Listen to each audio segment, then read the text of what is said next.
I never asked to be born, but my parents, Wayne and Abigail Billy, made it clear from the start that I wasn't planned.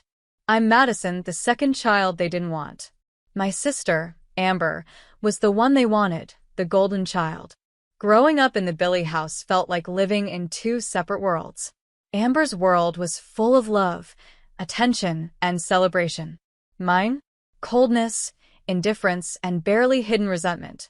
I still remember my 8th birthday like it was yesterday. I woke up excited, hoping this year would be different. Maybe they'd remember.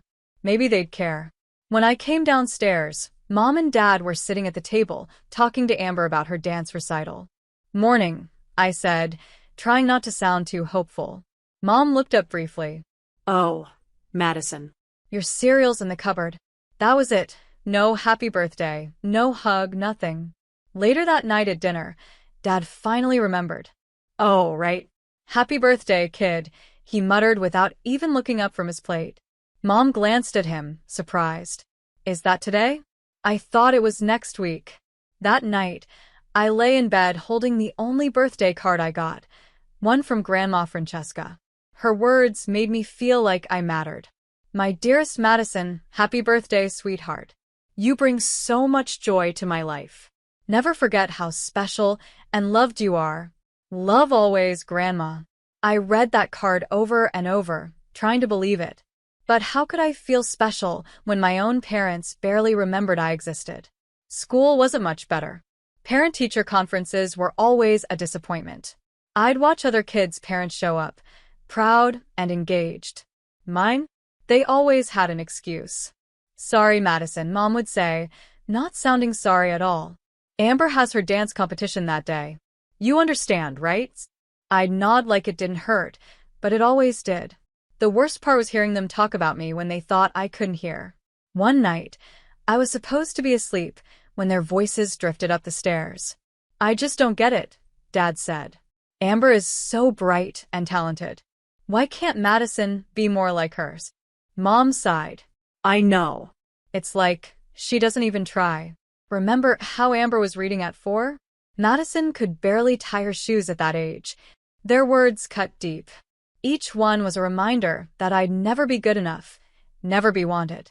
As I got older, the distance between me and my parents only grew. I became quiet and kept to myself. Why try when nothing I did would ever be good enough? But there was one person who truly saw me, Grandma Francesca. Every visit to her little house felt like entering a different world, a world where I was loved, where what I said mattered, where I could just be me. When I was 13, I reached my breaking point. Home had become unbearable, and I knew I had to make a change to save myself. One day, with tears running down my face, I went to Grandma. "Grandma," I said, my voice barely a whisper, Can I live with you?" I held my breath, afraid she might say no. But her answer came immediately, full of love and warmth. "Oh, sweetheart," she said, pulling me into a hug. "You'll always have a home with me. And one day, everything I have will be yours." I melted into her arms, feeling safe for the first time in years. I didn't care about inheriting anything. I just wanted to feel loved and wanted. When my parents heard about it, their reaction didn't surprise me. They laughed. "That tiny old house," Dad scoffed. "And she works at the library for peanuts. What can she possibly offer you, Madison?" Mom just shrugged, relief clear on her face. "Well, if that's what you want, it'll definitely make things easier for us." Their indifference hurt, but it also showed me I was making the right choice.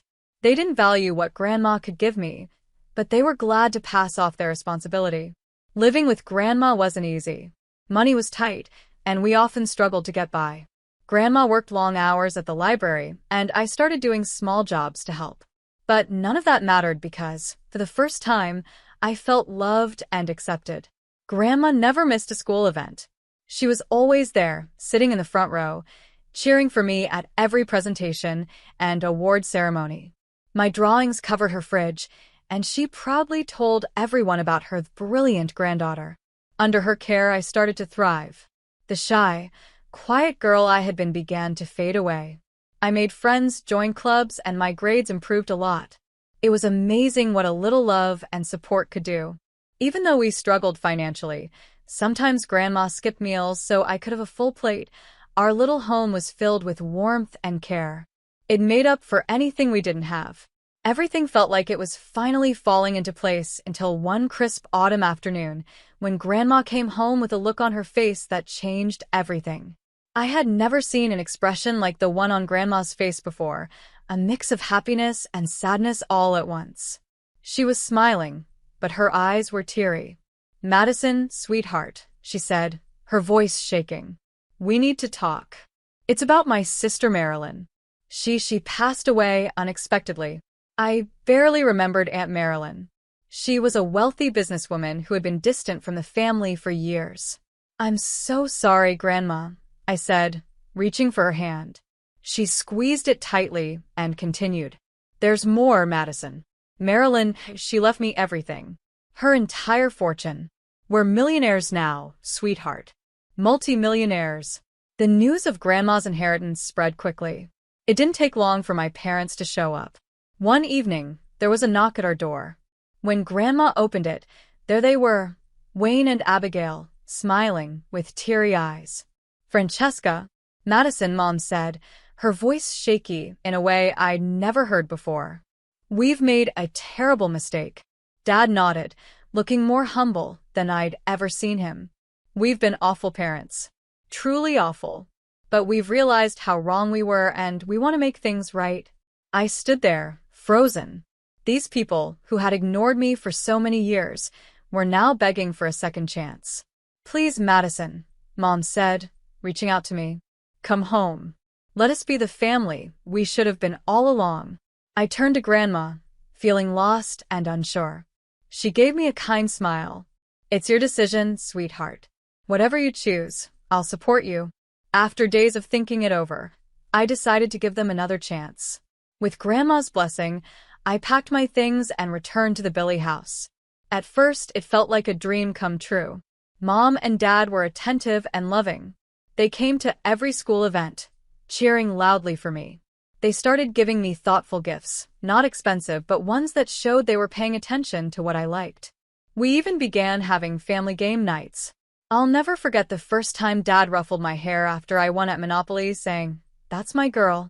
The feeling of warmth that spread through me was indescribable. The biggest surprise was at bedtime. Mom started tucking me in every night, something I had always wished for as a little girl. She'd smooth my hair and kiss my forehead softly. "Good night, sweetheart," she'd whisper. "We love you so much." Even Amber seemed to have changed. She started including me in her plans, introducing me to her friends, and giving me advice about boys and makeup. I wanted to believe it was real, that my family had truly changed and finally saw me for who I was. But a tiny voice in the back of my mind kept whispering doubts. Why now? Why only after Grandma came into money? I tried to push those thoughts aside, wanting to enjoy the loving family life I had always dreamed of. I called Grandma often, excitedly telling her how happy I was and how great things were at home. She always seemed glad for me, but there was a hint of concern in her voice. "Just remember, Madison," she'd say, "you always have a home with me, no matter what." Life in the Billy house found a new routine as time went on. Amber, always the golden child, graduated high school with honors and went off to a fancy college. Grandma moved into a beautiful new house and retired from her job at the library. As for me, things were finally looking up. I was 17 now, doing well in school, had a close group of friends, and even started dating. Caleb, a boy from my chemistry class, had asked me out, and I was over the moon. One Thursday evening, I had a date with Caleb at the local diner. I spent hours getting ready, changing outfits, and redoing my makeup, feeling both nervous and excited. But as I waited at the diner, my phone buzzed with a text. "Sorry, Madison. Something came up. Can't make it tonight." My heart sank. Disappointed, I left the diner and headed home earlier than I had planned. The house was quiet when I got in. I used my key to avoid waking anyone since Mom and Dad probably thought I was still out. As I walked by Dad's study, I heard voices. I was about to let them know I was home, but then I heard Mom's voice, and her words stopped me in my tracks. "I don't know how much longer I can keep up this act," she said, sounding frustrated. "I never wanted her in the first place, and pretending to love her is exhausting." I froze. My whole body went cold. Pretending to love me?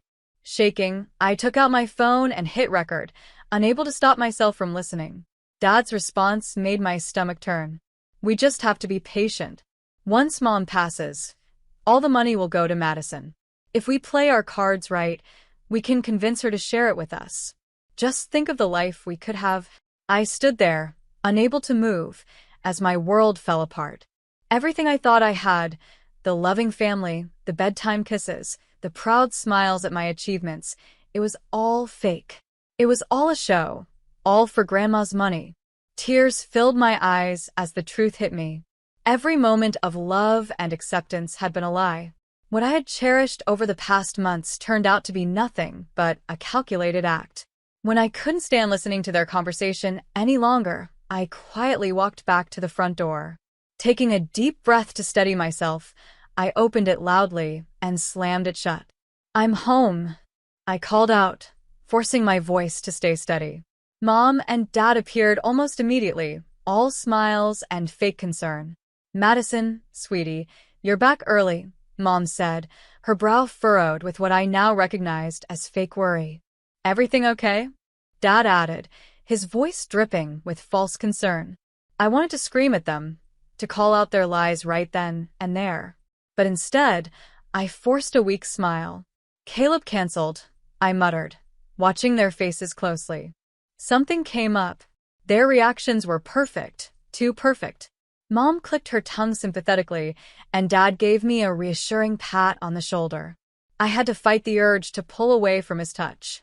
That night, I lay awake for hours, their cruel words replaying in my mind.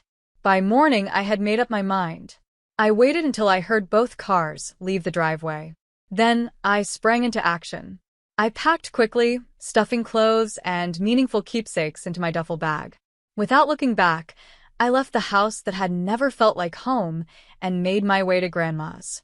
When I showed up on her doorstep, bags in hand, her eyes widened in shock. "Madison, what's wrong, sweetheart?" I couldn't hold it in any longer. I burst into tears, all the emotions I'd bottled up spilling out. Between sobs, I managed to pull out my phone and play the recording.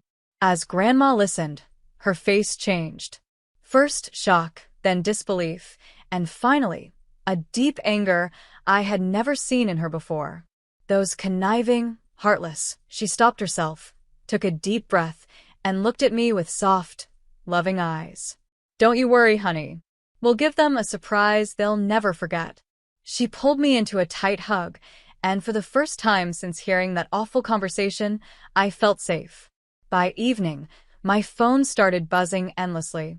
Mom, Dad, even Amber were calling, leaving voicemails and texts. I ignored them all until I couldn't anymore. Finally, I picked up. "Hellos," I said, my voice cold. "Madison." "Oh, thank God." Mom's frantic voice came through.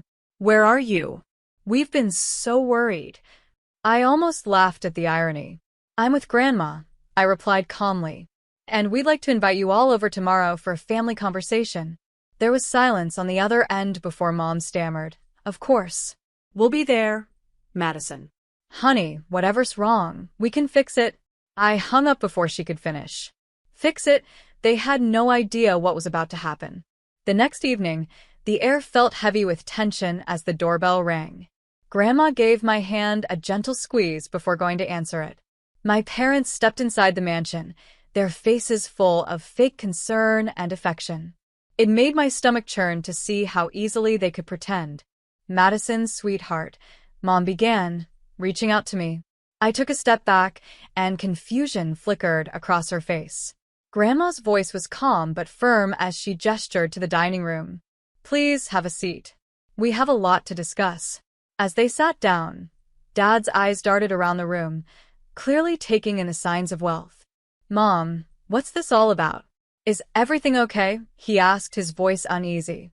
Without saying a word, I placed my phone on the table and pressed play. The room filled with the sound of their own voices, cold and calculating, as they discussed their plan to manipulate me for Grandma's money. The effect was immediate. The color drained from their faces, leaving them pale and wide-eyed. Mom's hand flew to her mouth, while Dad's seemed to shrink in his chair.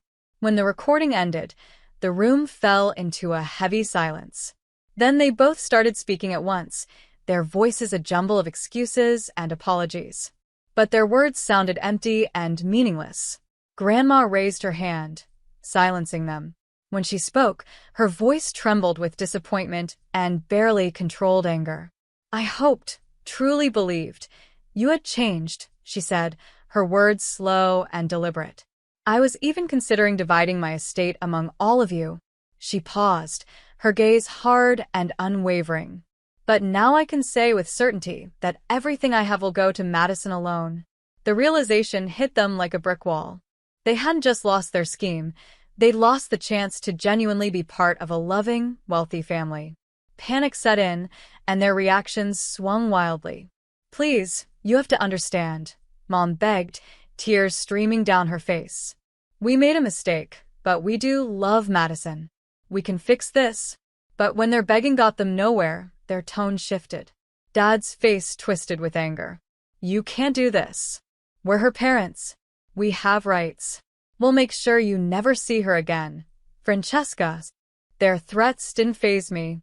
For the first time in my life, I felt calm and sure of what I needed to do. "I'm filing for emancipation," I said, my voice steady. "Grandma will be my legal guardian. You don't have any power over me anymore." The shock on their faces would have been almost funny if it weren't so painful.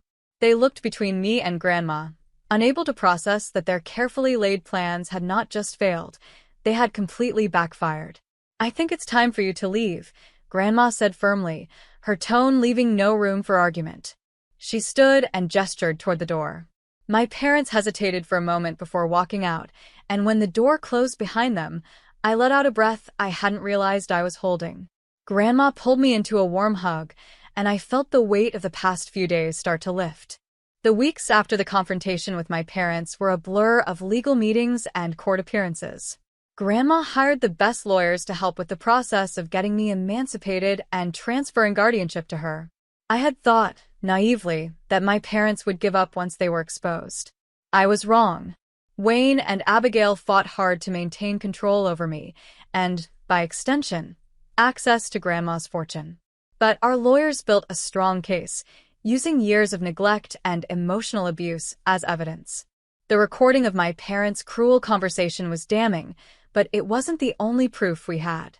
Teachers from my old schools testified about how my parents never attended parent-teacher conferences or school events.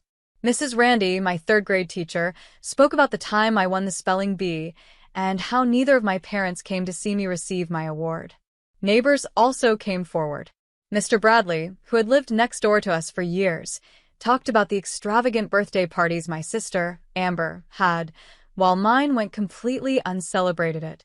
Then came the day of the final hearing. As we waited in the courtroom for the judge to arrive, I saw someone slip in quietly through the back door. Amber. When Amber took the stand, her words broke apart any remaining illusion of family loyalty. "Yes, Your Honor," she said, her voice steady. "I knew about my parents' plan to use Madison to get access to my grandmother's money." The courtroom erupted in whispers. I sat frozen, unable to believe what I was hearing. Amber continued, her tone calm and matter-of-fact. The sudden kindness, the sisterly bonding, it was all part of the act. Our parents thought it would be more convincing if I played along. Her eyes met mine briefly, and for a moment, I thought I saw regret. But it was too late. Her words were the final blow to any hope I had of mending my relationship with my family. The judge's decision came quickly and decisively. Grandma was granted full guardianship, and I was legally emancipated from Wayne and Abigail Billy. As we walked out of the courthouse, I felt an overwhelming sense of relief. For the first time in my life, I was free. I felt a strange mix of emotions, relief, sadness, and a deep sense of freedom. Grandma put her arm around my shoulders and pulled me close. "It's over, sweetheart," she said softly. You're safe now. I nodded, unable to speak because of the lump in my throat. It was over, yes, but it was also a new beginning. A chance to build a life free from manipulation and conditional love. As we drove home, I looked out the window, watching the familiar streets of my childhood pass by. I was leaving behind the family I was born into, but I was moving towards something far more meaningful, a future built on real love, respect, and acceptance. After the legal battles and emotional chaos, I found myself standing at the start of a new life. The mansion I now shared with Grandma wasn't just a house. It was a safe haven where I could finally breathe, grow, and heal. With her love and support as a constant in my life, I focused on my studies with a new sense of purpose. I wasn't trying to prove my worth to indifferent parents anymore. Instead, I was building a future for myself on my own terms. Grandma, true to her word, gave me every opportunity she could. But more than the material comforts or tutors she provided, it was her constant love and encouragement that made the biggest difference. You can be anything you want to be, Madison, she'd say with a proud smile. The world is yours. We went on adventures I had never dared to dream of before. In England, I fell in love with art and architecture. On a safari in Africa, I discovered a passion for wildlife photography. Every trip and new experience helped me uncover parts of myself I didn't know existed. But the most important work wasn't in the exciting places we visited. It was in the quiet office of Dr. Lucas, my therapist. Twice a week, I sat on her cozy couch and slowly worked through years of emotional pain. It's okay to be angry, she told me gently. It's okay to grieve the family you should have had. Over time, I began to trust again, not just others, but myself. I started to see my own worth and understand that I deserved love and respect simply for being me. As my high school graduation approached, I found myself looking back on the difficult journey that had brought me to this point. The family I had lost, the struggles I had faced, and the strength I had gained, it all led me to this moment. The family I was born into was no longer part of my life. No cards, no calls, no contact. Mom, Dad, Amber, they were now just characters in a painful chapter of my past. But losing them gave me something much more valuable: self-respect, inner strength, and the unconditional love of a grandmother who had been more of a parent to me than my biological parents ever were. The night before graduation, Grandma and I sat on the patio, watching the sunset paint the sky in shades of orange and pink. I'm so proud of you, Madison, Grandma said, reaching over to hold my hand. You've been through so much, and look at you now. You're stronger and more beautiful than ever. I felt tears well up, but for the first time, they were tears of joy. I couldn't have done it without you, Grandma. You saved me. She shook her head, smiling. No, sweetheart. You saved yourself. I just gave you a safe place to do it. The next day, as I stood on stage accepting my diploma, I heard Grandma's cheers above everyone else. A sense of peace washed over me. The pain of my past no longer defined me. Instead, I felt excitement for the bright future ahead. I had lost the family I was born into, but I gained something far more precious: the freedom to become who I was always meant to be. As I looked out at the crowd, my eyes met Grandma's. In that moment, I knew that whatever came next, I wouldn't face it alone.